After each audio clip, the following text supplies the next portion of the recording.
Is there a prompt? There are 6 emergency exits. Hello, everybody. This is Ron, your captain speaking. We are currently 30,000 feet in the air, and we haven't even left the airport. We just lit the joint. Just kidding, a little pilot humor there. We like to have fun. Our destination today is Casablanca, Morocco. So everyone, sit back, fasten your seatbelts, and prepare for takeoff. We will be arriving in 6 hours. What's going on, 7-Footers gang? Jenna and Jarod back here. How you doing over there, Jarod? Good, man. We're getting some warm weather out here. It's feeling nice out in these streets. Spring is sprung. Let's go. We got 20 games, a little less than that, till the playoffs. Go time, baby. This is when my anxiety starts to kick in, and I just, Especially this season, right? Because you're like, what's going on? This season has given me more emotional turmoil that I can't afford therapy for. So I'm just really trying to figure it out, Gerard. Just really trying to figure it out day by day. Every Tuesday is my NBA therapy session because we record the greatest podcast to ever Yeah, no exist. doubt. Glad I can help be that therapeutic ear for you during these stressful times. Oh my God, you're the freaking best. See how good he is to me, guys? This is him buttering you up on the air. That's what that's right. That's right. JK, you're the best. We do need to get to the news here because on a somber note to start this podcast off, Jamal Murray. This one specifically hurts. Guys, if you have been living under a rock and didn't catch Steph Curry dropping 53 and the whole bit on Monday night, you guys didn't see this nasty injury. I mean, he was really in a lot of pain. Torn ACL in the left knee. That was confirmed. So it's just, like I said, it's a hard one because he's that all-around good guy. His teammates love him. His coaches love him. He's worked so hard. He came right out of the bubble season, going on a tear there. And the future was bright for the Nuggets. But is it not bright for the Nuggets anymore? Are their playoff plans derailed because of this huge loss in Jamal Murray? I mean, let's take a step back for a minute. This season, every season, injuries play a huge factor in who wins the championship and who doesn't. And I was talking with someone earlier about this, and it's not just related to sports, it's in everything. As humans, our memories are funny things, right? Because how we remember things happening is generally not how they actually occurred in reality, right?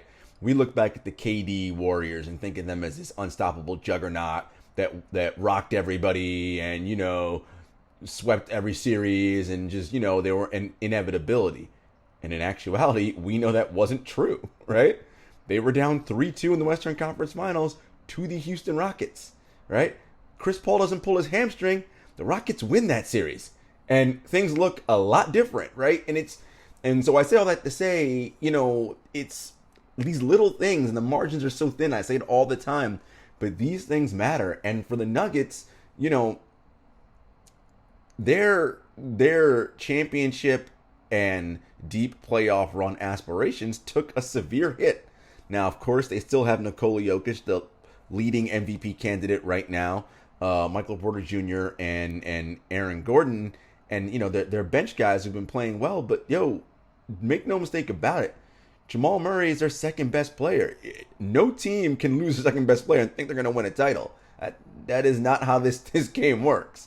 So they'll still make the playoffs because they're playing well enough. But any designs on going to the conference finals or the NBA finals took a severe hit, particularly given the depth and the talent that already exists in the Western Conference. And it's unfortunate because Murray is having his best regular season, right? When he started off the season kind of slow. We were like, oh no, you're doing the whole Murray thing again where you're not playing that well. He was playing well, and they were looking good, man, on 8-2 in their last 10, really coming on and possibly making a push to challenge to get to that third spot. But now it's going to be tough. And again, they have enough to withstand in the regular season, so they'll make the playoffs. They're currently in the 4 seed right now. They should hover and stay right around there.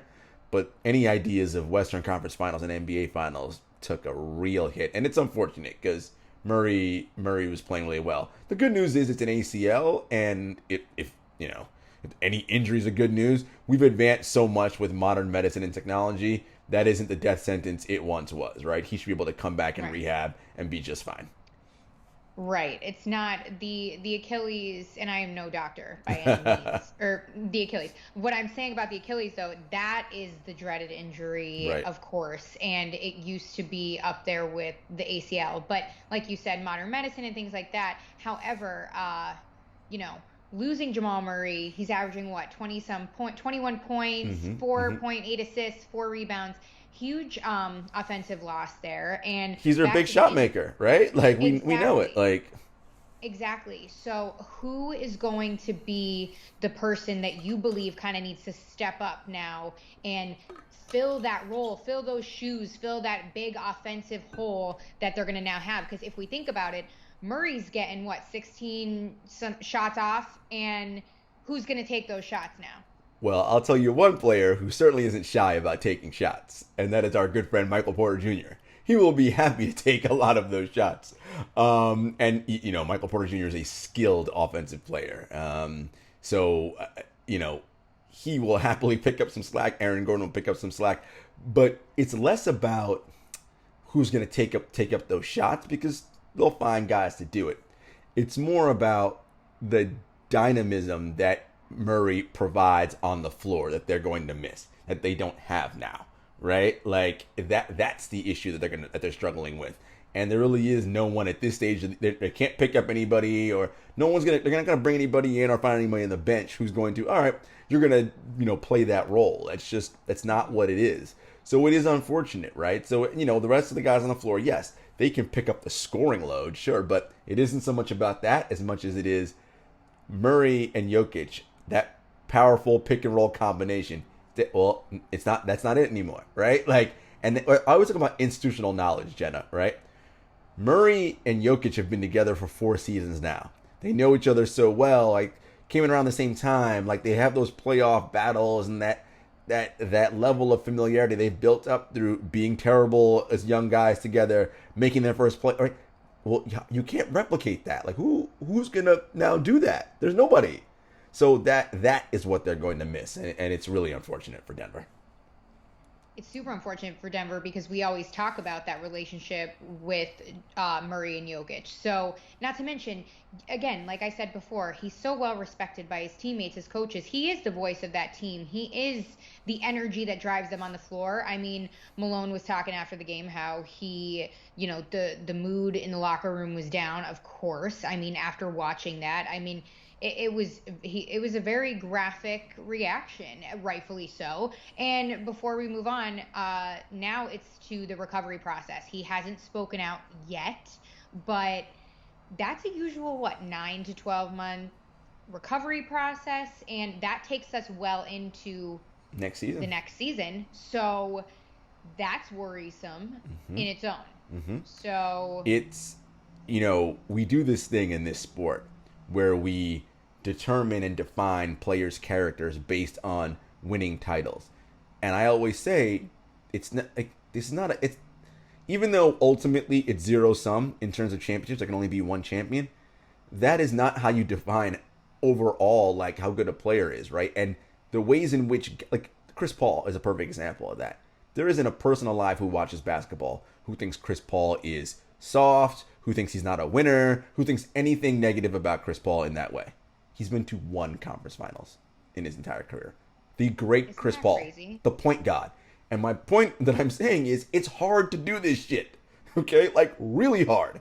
And injuries, part of the game, like, some of it's luck, right? And that's just poor, crappy luck for Denver right now when they were ascending at just the right time. And it's going to hurt them going into next season too, right? And this is a team that's like, hey, we made the conference finals last year. We think we can go back again this year, maybe make the NBA finals. Well, now that's likely not going to happen. This is how slim the margins are and how quickly these things turn. But again, 7 years from now, fans will be like, Denver Nuggets, Jamal Murray never did X. It's like, no, like, you got to look back and look at these things. Like, these little things happen here and there that change the entire landscape. And it's often these thin margins, and it's unfortunate for Denver. It really is. Wishing him a speedy recovery, no for sure. I mean, young guy, just getting really that groove there, 24 years old. So let's move on. Steph Curry, on a lighter note, during the same game, okay? the Dubs finally got a nice win, and Steph Curry made Warriors history, passing Wilt Chamberlain on the Warriors all-time scoring list. He is officially the Warriors' #1 all-time scorer. What an accolade. I mean, we already knew Steph Curry was cemented in Warriors history, but this just really, when you're associated with names like Wilt, it just, I mean, it's just out of control. It is I'm sure, a surreal feeling I would not know at 5 foot. However, and, my 3-point shot expired back in the 8th grade. I think I'm giving myself 2 years, maybe 6. But it's not about me. It's about Steph Curry because he made history. So, shifting back there, his 9th 50-point performance of his career and his 3rd this season. And let me just tee it up for you really quick, Jarod, because he did this. He made history 10 minutes into the game. Yeah. 30 points by the half. Yeah. If anyone still thinks that Steph Curry is not the greatest shooter we have ever seen, Oh, I mean, who thinks then that? there's issues. There's issues. He was having fun. He was lobbing shit. Oh, who? I mean, who thinks that? I mean, Come on now, you've been on the internet, haven't you? well, now? see, we gotta how they get out in these streets. sometimes stay off the internet, Jenna. There's too many trolls and people out there who think they're being funny, and it's like, and we're giving them such a loud voice. Something we'll get to later on in today's episode. But look, I mean, Steph Curry, not only is he the greatest shooter of all time, he's quickly, obviously looking up as one of the greatest players of all time. All right. As you said, anytime you are mentioned in the same breath as Wilt Chamberlain or on a list with Wilt Chamberlain, I mean, that's fantastic stuff. Steph Curry is Mr. Warrior. I mean, he's been cemented in the Bay Area long ago. 3-time champion, 2-time MVP. I mean, the only unanimous MVP in NBA history. I mean, his resume already speaks for itself. Hall of Famer, no doubt. Somewhere in the top 15 greatest players of all time, somewhere around there, right? I mean, he's incredible. And what an honor for him. And you saw it in the game last night because I was watching it and I was like, he started the game and I like to read body language and sort of look at what guys look like. I was like, man, he going for this in the first quarter. Like I just knew it. I was like, when that first shot went in, I was like, oh yeah, he's like, all right, I'm getting this done in the first quarter. But think about that. That's what great players can do. Great players make what the seemingly difficult task is, makes it look really, really easy. But of course we know what he did is not easy. That is high-level skill. That is in an immense amount of work. It's outstanding. And kudos to Steph. Kudos to the Warriors. It's been a challenging season for them, and so it's nice to have this moment, for Steph to have this moment, at this stage of his career. And look, it's the Warriors still got some fight in them. They're still hovering around that play-in tournament level. It seems like he's going to have to go nuclear like this for them to continue to win games and do it, because the rest of that roster, not doing so well. But nonetheless, that was an incredible performance by him. What an efficient night shooting. He's just, LeBron James, Kevin Durant, Steph Curry, James Harden, these are the best guys of this era. They just are. They're incredible. There's nothing else you can say. They're just incredible basketball players.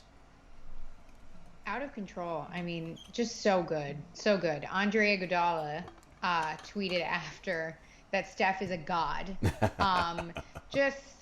Just seeing the guys that were there through the the rough ones and the championships and seeing all that. So you love to see it, Jarod. I mean, come on now. You know I was going to get a little sensitive over this with all the narratives and whatnot. you love this kind of thing. Listen, it's, again, a wonderful accomplishment. No surprise there. And likely when he's done playing, if he finishes his entire career as a Warrior, he'll put that record pretty far out of reach, in all likelihood. So it'll be quite nice for him to have that. And again, he's cemented. He is the Bay Area legend. Gotta love it. Steph Curry, 33 and still shining. Mm-hmm. All right. We also need to touch upon the events, the recent events. Another police shooting and another Black young man's life lost. And I at this point, it's just, I want to say I can't believe it, but, and in Minneapolis, out of all places. So, again, the young man, 20-year-old, correct me if I'm wrong, Mr. Wright, who was a father. Yeah. He was just stopped at a routine traffic stop, or because he had something hanging. Yeah, air fresheners hanging in his air in fresheners. His, yeah. And Which is so wild, right? I'm like, I didn't even know that was a thing. Like, as trivial as that, right.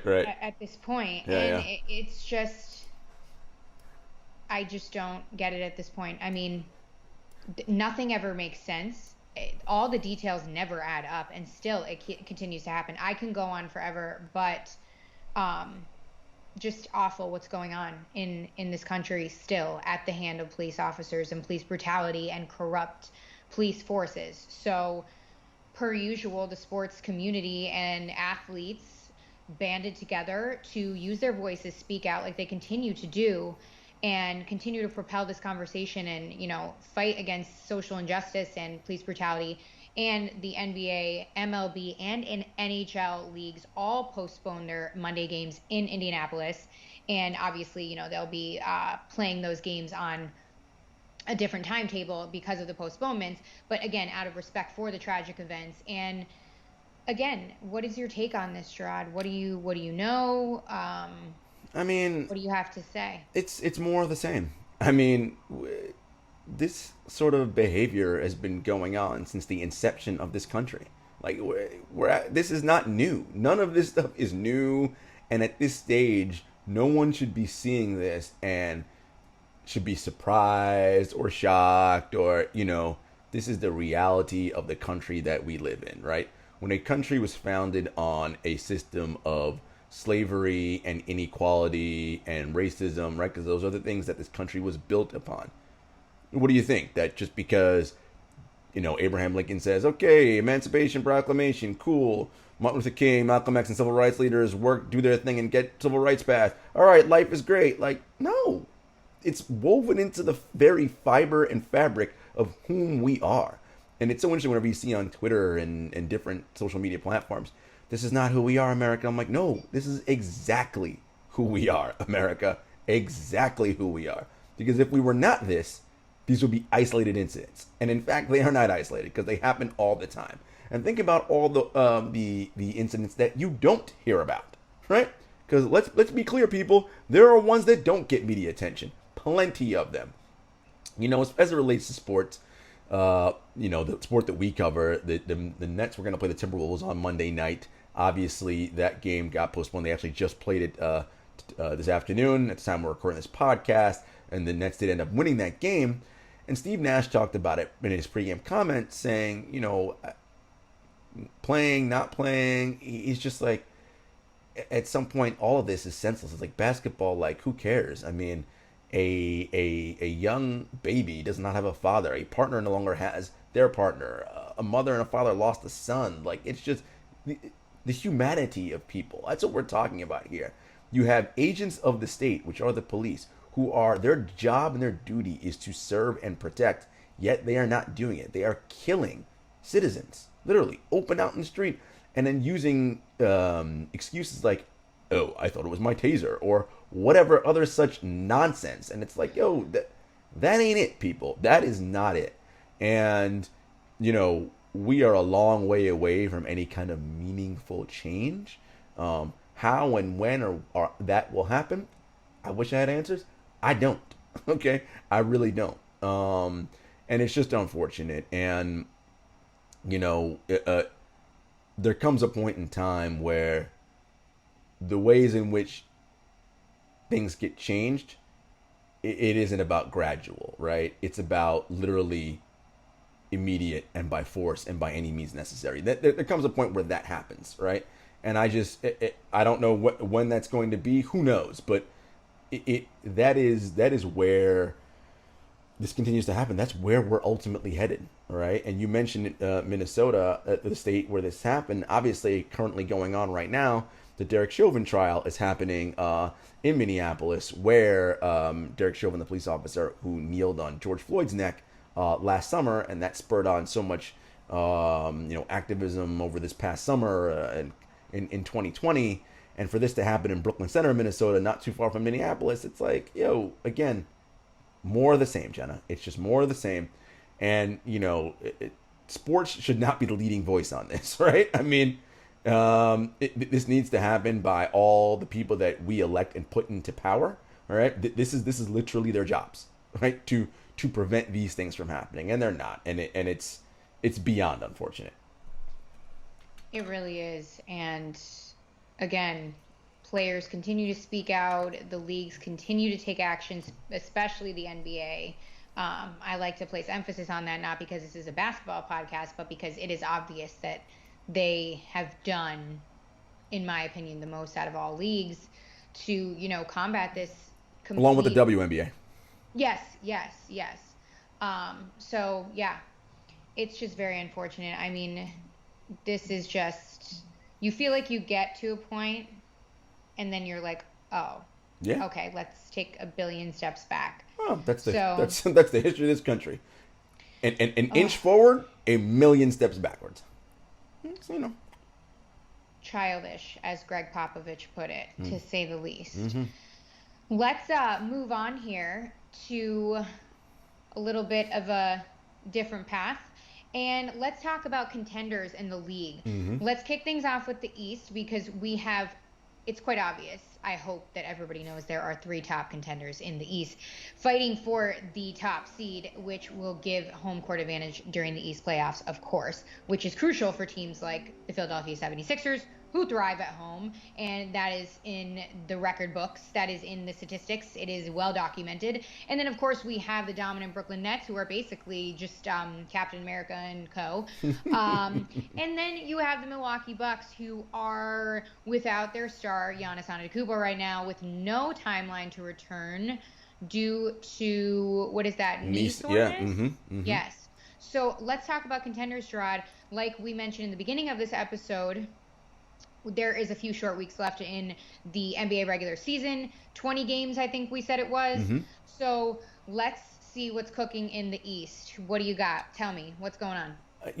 Like you mentioned, and like I said to start when we were talking about the Jamal Murray injury, injuries are going to play such a huge factor in this post. They do every year, but I feel like in this year specifically, even more so. And that's because of the short offseason we had at the close of the bubble season last year and the intense packing in 72 games in this short truncated time frame. I mean, the guys are literally just about playing every other night.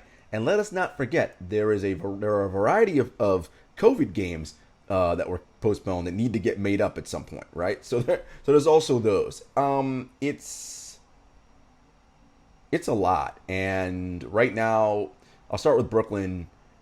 They're getting healthy. Durant played 31 minutes, I believe, this afternoon in that game. He played pretty well. They're ramping him back up. They do play Philly tomorrow night, second night of a back-to-back, so it'll be interesting to see if Durant plays at all tomorrow. And you said he played today. He did play today. So, It's really all about how he feels in the morning and what the performance staff has as their plan for him to ramp it up. Because ultimately, he needs to get to the point where he's playing 35 minutes a night and he's used to his normal rotations because that's what he's going to need in the playoffs, right? And so they have about 20 games or so to get that together. So they're going to figure out what that is. That game is also important because the Nets and the Sixers have played twice so far with each team taking one game. So the winner of tomorrow night's game has the tiebreaker. Why does that matter? If they got a tie record at the end of the season, that's huge for that number one seed. And why is that number one seed important? For no other reason than if you have that one seed, the only time you'd face one of those other two teams is in the conference finals. That's a huge advantage to have. To not have to go through two teams to get out of the East, that's a big deal. And so that one seed matters. And I know, Philly would love it. I know Brooklyn would. Listen, Milwaukee would love it. They would all love it. Right now, I think based on how the standings look, and Milwaukee being 3.5 games behind both Philly and Brooklyn, who are tied atop the East, this is a Brooklyn-Philly race to the finish, is how I see it. And, if you're Brooklyn, you want that because you want Game 7 at Barclays Center. You don't want to be on the road. And we'll see what fans mean and all that. But and again, you don't want to have to play both teams to get out of the East. You'd rather only have to play one. look, Not those teams. the schedule is what it is, and you have to play who you play. But if you want to get out, like you want to do what is in your best interest, and having home court throughout the East matters. So if I'm Brooklyn right now, Durant's coming back. That's looking good. Kyrie is on an excused absence right now. Steve Nash said he could be back Wednesday. That hasn't been determined yet. We'll see. And James Harden is nursing his hamstring. I mean, the key for this team right now is for those guys to get healthy, get back on the floor. If they can get on the floor and play the last 8 to 10 games of the regular season, I'll feel a lot better about them gelling and getting their rotations and their rhythms down pat as they head into the postseason. For Milwaukee, not having Giannis is big right now, right? It's knee soreness. Hopefully it's nothing major. The team's not saying a whole lot about it, but look, he's the key, right? If they don't have Giannis, they're done, right? I mean, they're not winning anything. And so, because he's the key, not only offensively, but defensively for what they do. So they, right now. When he's healthy, they struggled in the postseason. So right. So they definitely need him. And right now, for Milwaukee, because for the most part, yes, Drew Holiday's a new piece, and yes, Bobby Portis is a new piece. But those guys have been there together, and they've had their playoff warts. So I don't think Milwaukee's too concerned about whether they're on the road or at home. I think they just want to get healthy and get comfortable in what they've been doing and just get everybody ready for a deep postseason run. Philly, to me, is the interesting team here because they're relatively healthy right now. Embiid's back. Simmons is healthy. Jenna, this team can guard their ass off. Like, man, they can play some defense. And in that starting lineup, we have two strong candidates for Defensive Player of the Year. They just have to kind of duke it out right now at this point. Yeah, I mean, with, of course, all due respect to Rudy Gobert in Utah. Yeah, I mean, he has enough. They're excellent. They are excellent. The only, they're the kind of team that with the size that they have, with Embiid, with Simmons, with Matisse Thybulle, they could give a team like Brooklyn problems, right? Because they're so switchable, right? I mean, they can lock guys up, right? You throw Simmons on Harden, right? You put Thybulle on Durant, or you move Thybulle on to Harden and you put Simmons on Durant, right? It's giving you a lot of options, and you can sort of figure out Danny Green on Kyrie. They have a lot of different ways in which they can attack you from a defensive standpoint, and on the offensive end, Joel Embiid's a monster. I mean, he was ridiculous last night. The Nets have nobody that can stop him. But if you're looking at a Brooklyn Philly matchup, does Philly have enough offense just to compete, right? Embiid's good. We know what Simmons' shortcomings are as they relate to the offensive end. Is Tobias Harris going to be consistent enough? Who else you're looking to for offense there? But I think either of those three teams are super talented. I give the edge to Brooklyn of the three. They have the highest ceiling of all three. But because of they have the least amount of experience playing together, they also have the lowest floor, if that makes sense, right? If injuries happen or things just go haywire, they can get bounced in round two, right? But they clearly, of the three, to me, because of those three guys, have the most upside, and their role players are playing really well. And the thing is, with Philadelphia, again, we say Joel's going off right now. He could do this, he could do that. Is he, fully healthy, and can he contribute on offense the way we need to contribute in the postseason? But again, injuries play such a huge pivotal role, especially in this sport, and things change from day to day. Literally, if you do not know what happened last night and you wake up the next morning, like, everything could possibly be changed. Hence Jamal Murray, like we said. So again, this is all pending injury. It's really hard to tell, really. And the other thing too, Jenna, is the later you go in the season and into the playoffs, you're not getting healthier, right? Like, your energy tank is not filling up with more energy. You're depleting it. Like, that's right. Like, I mean, think about it. The way you start a season, you're in one position. The way you finish a season, you're in a different position, right? That's how this works. So you are going to get stronger as the playoffs go on. You're going to get weaker and more depleted. So really, it's about who comes into the postseason with the best health on their side, and as much cohesiveness and everybody together as possible. That's what matters, because the NBA playoffs is a torture chamber, man, and it is.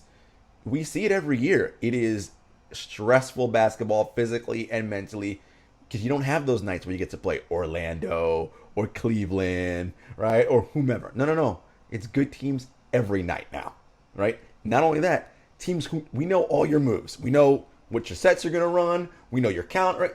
So you've got to be extra attentive, extra sharp. And as you are tired, which you will be as the playoffs go on, that's when mental mistakes happen because you're exhausted. And that's when your body starts to physically break down. This is really going to be who's the healthiest and got the most body standing come July. Is likely who's going to end up winning the title. That, honestly, it couldn't be more of the truth. And it's a small play off of the bubble season and, just all of that chaotic nature. So it's going to be interesting. But let's go over to the stacked West, as I like to call it. Because despite injury, despite who's out right now, it's going to be an intense race. We have more contenders in the pool, obviously. The number one Jazz, the Phoenix Suns, the Clippers, the Nuggets, and then the Lakers. I mean, just looking at this list, or if you're listening to this and hearing this list, you think to yourself, oh, wait a minute, the Lakers have slipped this far.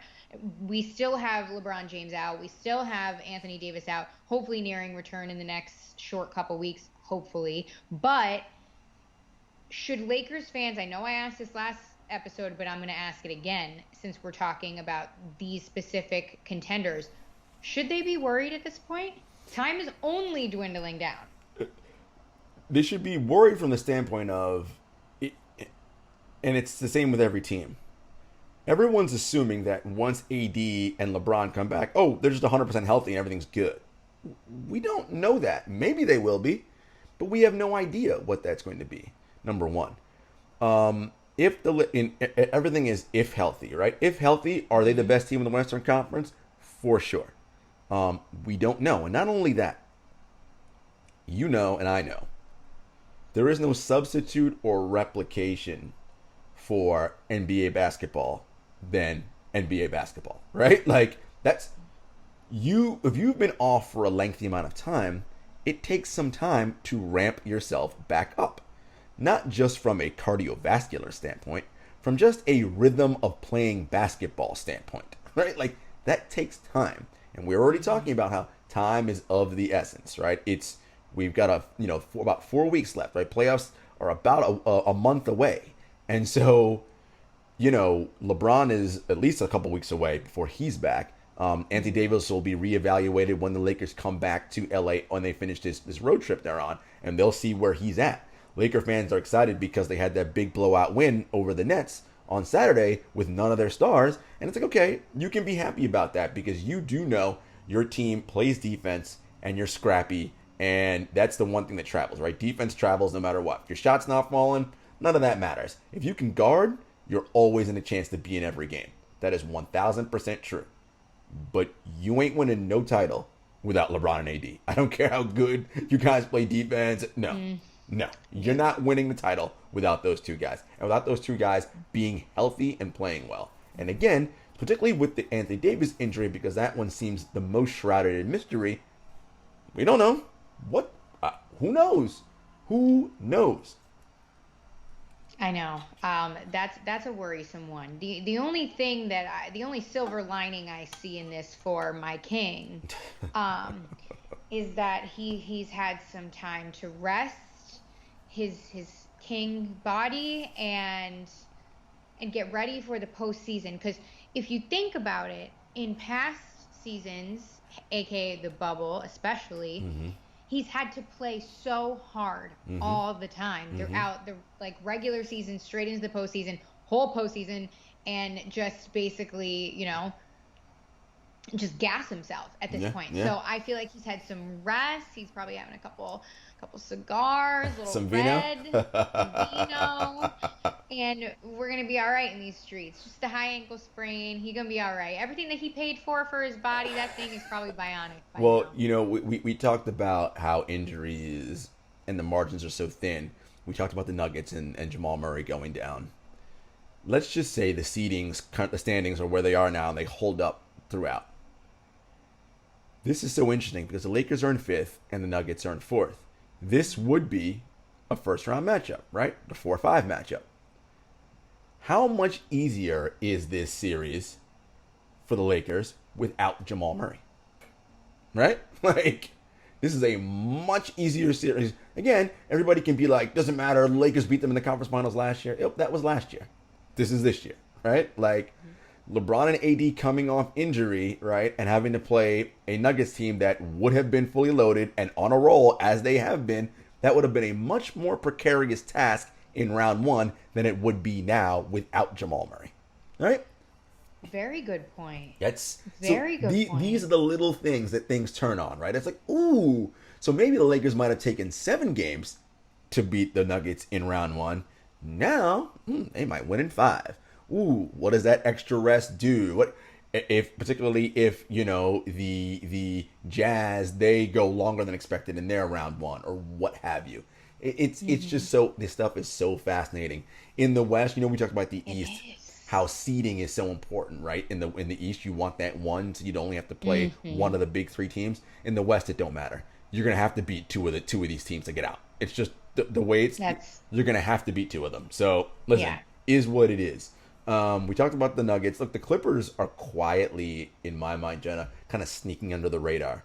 Nobody's kind of paying attention to them. It's like no one is. Paul George is like being made fun of on the internet. All the usual stuff. It's just but they are quietly in 3rd. They're another team that we know they can guard.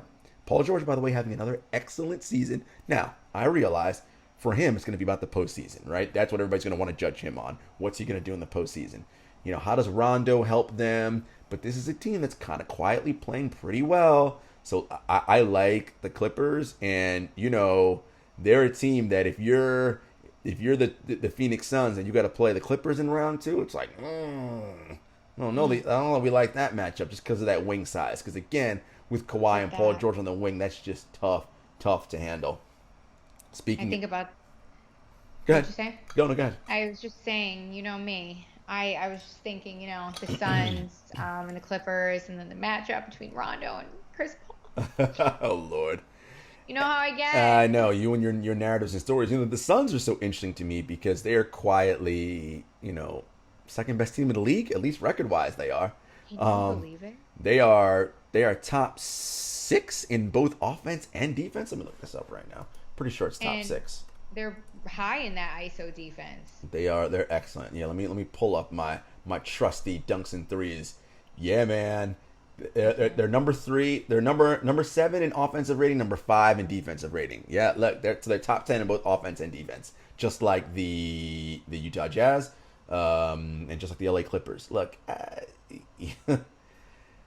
the only thing about Phoenix that has people worried, I am not one of those people who is like, well, Devin Booker's never been in the playoffs. I think Book will be fine, and we know CP3 will be fine. What worries me is their wing talent.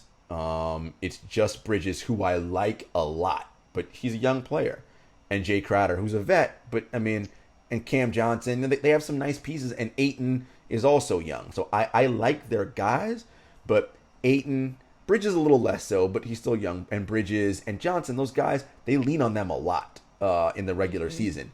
We know, Jen, in the postseason, that bench gets shorter and those rotations get tighter. Listen, man, again, you're not going to have a night where you get to play the Sacramento Kings, right, or the New Orleans Pelicans, or those teams they ain't there. The Minnesota Timberwolves, nope, you don't got them those bottom feeders. It's all top guys now. And every night you got to be on. And can those guys hold up in the pressure cooker that is the playoffs? We'll see, because they haven't done it yet. Again, Chris, I'm not worried about Book, but it will be interesting to see when teams know, okay, this is what you like to do. Let's get Ayton out in space, get him switched and pick and roll on a guard. Let's get him in foul trouble early. And then when Ayton's in foul trouble, and you got to go to your bench, now what? Right? And so that'll be interesting to see for a team like Phoenix, how that works for them. Very interesting. The postseason is going to be super telling for them because of their young core guys. And again, not worried about Chris Paul.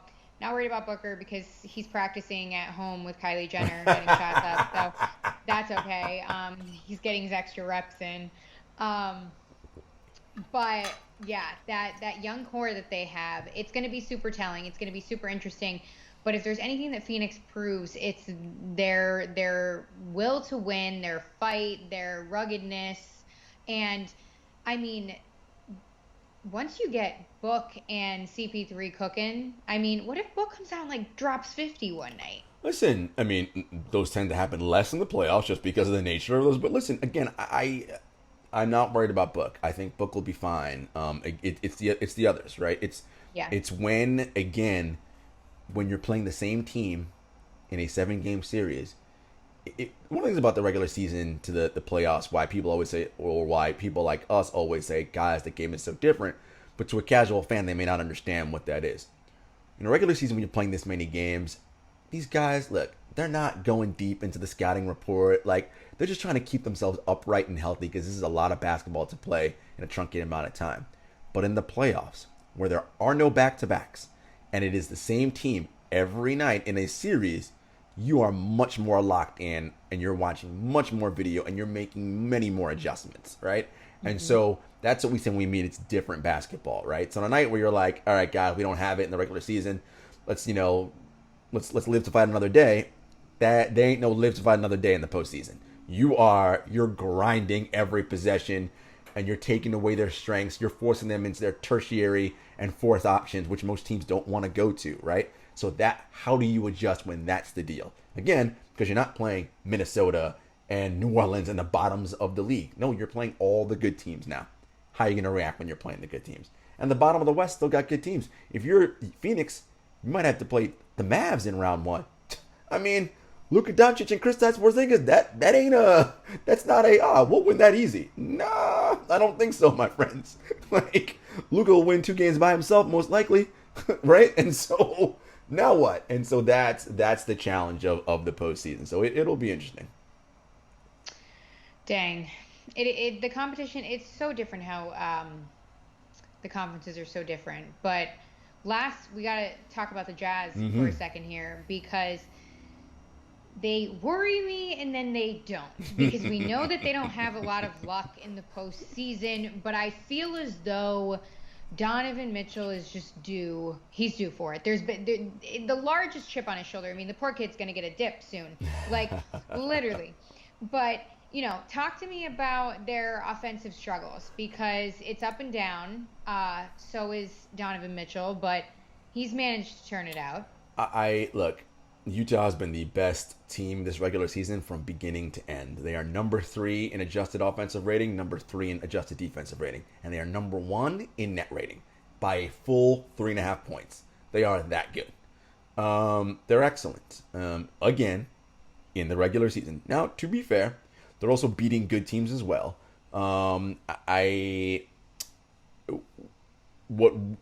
Not worries. Donovan Mitchell doesn't worry me in the postseason because we've seen his body of work. Utah employs Rudy Gobert in a very specific manner defensively, and we know what he does. We know there are teams that can exploit that, right? When you do certain matchups, getting Rudy out in space, away from the paint, right, onto less favorable matchups. The other thing about the Utah Jazz is they shoot a lot of threes, right? And the three is a high variant shot. They're making them, good luck. They're not making them, a little challenging. And I worry about in the playoffs when the minute loads are what they are, right? Like, and every player tells you a playoff game is like 1.5x or 2x a regular season game physically and mentally. Well, if Quinn isn't trusting his bench and he's leaning on Donovan and Rudy and they're playing 38, 40 minutes a night, oh man, that's going to have diminishing returns the further you go into the postseason. Jordan Clarkson, who was the runaway sixth man of the year, and he still might win it, he's been kind of not so great lately, right? And that's a big part of their offense that they're counting on. Mike Conley is a little banged up right now. I think he'll be all right. He'll be back soon. Joe Ingles is playing well. But again, not so much in round 1. Let's say they get the Grizzlies in round 1 without Jaren Jackson Jr., and even with Triple J when he comes back, that's still not enough to beat Utah. But in round 2, if they got to play The Lakers. And the Lakers are healthy. And we know how the Lakers can guard. That's not ideal, right? That's going to require, because now what I worry about is what's their size on the wing to guard LeBron, right? Royce O'Neal's great and all, but that's a lot to ask, right? Rudy Gobert, love him. Could be Defensive Player of the Year. Having to check AD, it's a lot, right? I mean, he's going to do it, right? He's going to do what he's got to do. But, yeah. But when you have that level of talent, it becomes overwhelming. And so that's what worries me. Not so much Mitchell and Gobert overall, but who's that other wing guy? I love Bogdanovich, but, is he someone that's going to be reliable for them in the postseason? These are all things that have questions that have yet to be answered when we see them. Now, to be fair, Bogdanovich was hurt last year. He didn't even get into the playoffs. So we'll see what he does this season. But they're an interesting matchup. And the betting public and the casual fan, they're not believers in Utah. They're like, nah, we'll believe it when we see it. But all of their numbers this season point to a team that should make a run to the conference finals. We will see. We shall see. Because, again, you just never know. It's a make or miss league, as they say, Jarod. And last thing about Utah, more than any team in the NBA, they've had the best injury luck thus far. Well, you better knock on all that wood you got in your house there. They've had the best injury luck. And, of course, no one's rooting for injury. But, I mean, you're a tweaked ankle away from, now we got problems, right? So these are the thin margins we're talking about. My nerves are so shot. Jamal Murray has me so messed up. I can't even handle it. Yeah, and especially again, this season is so truncated, so many games, and it's a lot right now. It really is. I mean, it is a lot. But you know what is also a lot? When Kevin Durant goes on a Twitter war with Shannon Sharp really early in the morning, and you work in sports. So, guys. No surprise that KD came for someone on Twitter, but it was Shannon Sharp. And I actually, as wild as KD can get with his social media antics, this one, it's not so far-fetched because this is something I feel like that's been haunting KD, obviously. So I don't even know when, but you guys have all probably come across this false quote made up on meme Twitter or whatever the heck you kids do out there for all the clicks and whatnot. And it's basically a false quote by Durant speaking on how his championship rings and how they're the most important of the era, and the GOAT talk, of course, was LeBron James and all of that and who's better and whatnot, blah, blah, blah. It is a fake quote. Let's just get that out there. And it is not real. So a lot of people in the media, or a few, have come across this quote, thought it was real, used it for their analysis. Hence, Jay Williams last October, who did it on ESPN, then had to come out with an apology. Great apology, love Jay.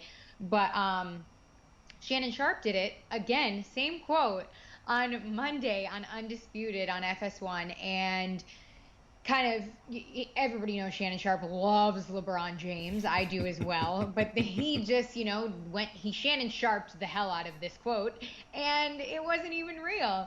So KD goes on Twitter and reposts a video of a fan saying, hey, I don't think KD said this, because we all know he hasn't by now, hence the debacle in last October. And he basically called Shannon Sharp drunk uncle. Why you guys letting him on TV? Why is he talking this and that? And then they kind of go back and forth because Shannon says, if you want to talk, we could take it, offline, whatever. KD goes back. I'm obviously paraphrasing, says, dude, you basically put it out here. You want to say it on TV to people, like thousands, millions, whatever. And I'll say it to you here, like whatever. Again, KD just stays trolling. And it was great. Twitter had a field day. It was interesting. But I got to ask you your thoughts, Jarod, because it's your guy. It's the 7-foot sniper. He's caught yet another debacle of a fake quote. This is... So we're going to peel back the curtain here, people. And I want to just be clear about something up front. And this is just about me, not about anybody else. I don't watch shows like First Take or The Undisputed or whatever that shit was called. Like I don't watch The Undisputed. I do watch First Take. I don't watch any of those television shows because one, we're already in the business, number one. Number two, the reason I don't watch those shows are because they are trafficking in a specific type of work.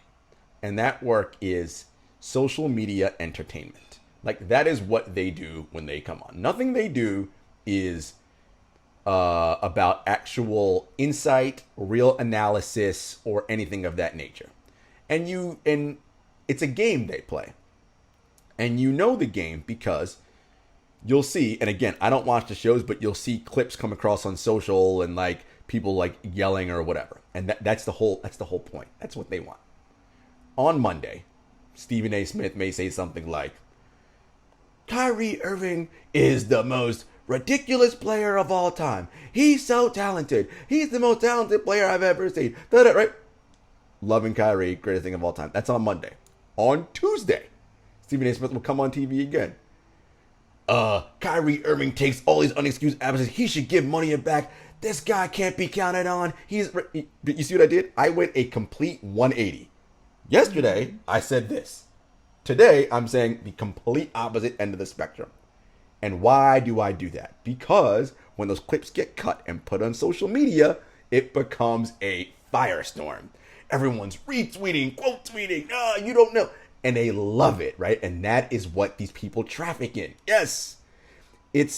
Think about it. And it becomes a fire. And if you know anything about fires, how do you firefighters put out raging fires? People think water. Water is part of the solution, but not really. The way you really stop a fire is by suffocating it and cutting off the oxygen, right? That is how you contain and shut down a fire. Same thing when you do this social media stuff. The more you retweet and quote tweet and argue, you're adding lighter fluid to this fire, right? You are breathing oxygen on it and blowing it up. This is what these people want. And it's not just limited to sports, Jenna. It's the same in political news. The show, turn on any CNN, MSNBC, Fox, it doesn't matter what your political affiliation is. The format of the shows is the same as the format of First Take and The Undisputed. People in boxes yelling at each other about points. And guess what? The masses, right? The American public eats that shit up. Loves it. Nobody's here for facts or what's actually correct or nuance or insight. No. I just want to yell about my point louder than the other person yells about their point. And this is what it is. And this is what this KD Shannon Sharp debacle is. And KD, to his part, and we talked about this a couple weeks ago, he has embraced and is leaning into his Twitter persona, right? So the big thing about Kevin Durant that fans love to say about him is he's so sensitive. He's always arguing about Twitter comments. So now he's like, well, if that's the narrative, I'm going to play into it even more now. We talked about the other day when he said, KD, why you got to come on here? He's like, because I knew you'd be here. I want to fulfill the prophecy, right? Like, he is just leaning into it now. He's like, all right, if this is a joke and a game to you people, I'm just going to get on here and I'm going to do the same thing you're doing. And you can see it. The people in response are getting more angry. And I'm just sitting here going, we're not even arguing about basketball. Like, what are you even arguing? What is the point and what are you even arguing about? I don't even know. At this point they're literally arguing about words that were never said. The narrative doesn't exist. Like, how hilarious is that? You are arguing about something that's not even true. It doesn't even exist. Some fan wrote it and is now feeling famous behind their computer and is probably 12. And it's hilarious, so, Jenna. There's that. Because that is part of fan behavior, right? Fan is short for fanatic. By definition, a fanatic is an irrational person, right? Like, a fanatic you cannot use reason or logic or intellect when you're talking to a fanatic. Because it's like, they believe things that, like, beyond what their eyes see or what number, it doesn't matter. They're so deeply entrenched in a position. And it's so hilarious because I saw someone say on social media, someone sent me a DM and they were like, and it's all about LeBron James. And I'm like, how the hell is is LeBron James in? What are we even talking about right now? And that to me is what is so hilarious. So again, Oh God. if you are someone who enjoys this and you want to traffic in it, listen, by all means, enjoy yourself. But know that Shannon blocking Katie on Twitter and this is all part of the bit. Okay, this is what gets you all to tune in to the Undisputed whenever it comes on and see what they're gonna say and get all worked up on social. This is the game. This is the game. This is how they get you involved in the game. And if you like playing and like doing it, by all means, enjoy yourselves. Just know it's not real. Like this is not real. Like none of this is real. Out of control. I do have to mention one more thing before we wrap up, seeing as we're leaving on a nice, funny note, because this just happened to come up on my timeline in real time. Oh, nice. And NBA Twitter is having a field day. Jarod, you are about to laugh your ass off. Can't wait. So this tweet, I'm seeing Rachel Nichols post it. I'm seeing Taylor Rooks repost it. And it is all coming from the same person. So I just want to give him credit. I don't know if this is his tweet. Apparently he's wherever this is happening. Okay. Dan Moore. Mm-hmm. He's a Minnesota Timberwolves beat reporter. Yep. At the Blue Wires pod. Mm-hmm. Just giving y'all credit over there. No Now doubt. give it back. Kidding. He tweeted, Anthony Edwards, this is Anthony Edwards talking on his feelings about Alex Rodriguez being the Timberwolves' new owner. Okay. You guys know Yep. that Alex Rodriguez, this is recent news. Quote, I don't know who that is. I know he's going to be the owner, but I don't know anything about baseball. Oh my God. Folks, if that is not 2021 and America in a nutshell, there you have it. Now, I will say, to be fair to Anthony Edwards, how old is he? 19, 20? He's young. If that. Let me look it up right now. Yeah. Anthony Edwards. He's super young. Let's see. He's 19. Okay. So I don't know who that is. he was born in 01. By the time he was a cognizant of like who sports players are and all that, let's say he was 8 years old. So that would be in 2009. We're well past the prime of Rodriguez's career at that point. Yes? Like, I mean... But he's in the prime of his dating career. People need to know this. This is just hilarious to me. I'm dying. This is too funny. This is too funny. Also, guys, that is job 101. Don't say this about your boss. Yeah. When you work there. No doubt. You should be like, ooh, can't wait. Looking forward to what the competitiveness of a great, because I mean, he knows he's a great baseball player. What a great champion and great baseball player Alex Rodriguez is, but Anthony Edwards is also very, he is very candid when he speaks to the media. He's funny. And he's very funny, and that's just his personality. And so, look, it's a breath of fresh air to the league for Minnesota. They got a keeper there. I love it. I'm happy for Minnesota Timberwolves fans. The one thing I'll say, when you are a fan of a franchise, doesn't matter what team it is, the one thing you can never do anything about is your ownership. Like those are the people you can't get rid of. Players get traded, whatever. You draft new guys, coaches get fired, all that. Owners, you can't get rid of them. Unless they sell, you're stuck with them. And fans of the Timberwolves have been stuck with Glenn Taylor for a long time, and he's been an atrocious owner. I'm very glad that Alex Rodriguez, the transfer is going to take about 2.5 years. That his group's coming in, and hopefully that'll bring a breath of fresh air and a new attitude and new commitment for Minnesota Timberwolves basketball. So good luck to A-Rod and his group, and hopefully for Minnesota Timberwolves fans, brighter days are ahead in the future. Let's pray. Also, last note too here, because I'm seeing everything pop up on Twitter. Jamal Murray has tweeted. He tweeted 3 emojis: a heart, a basketball, I think, because it went away, and a little 100 emoji. So he's here. He's okay. He's all right. It's all right, Jenna. He'll be fine. Folks, as always, thank you for rocking with us. You know where to find us: Apple Podcasts, Spotify, YouTube. We're on Twitter at 7footerspod, on Instagram at 7footerspodcast, at JS Hector, at Jenna Lemon Selly, and we'll see you guys next week. Peace. Peace.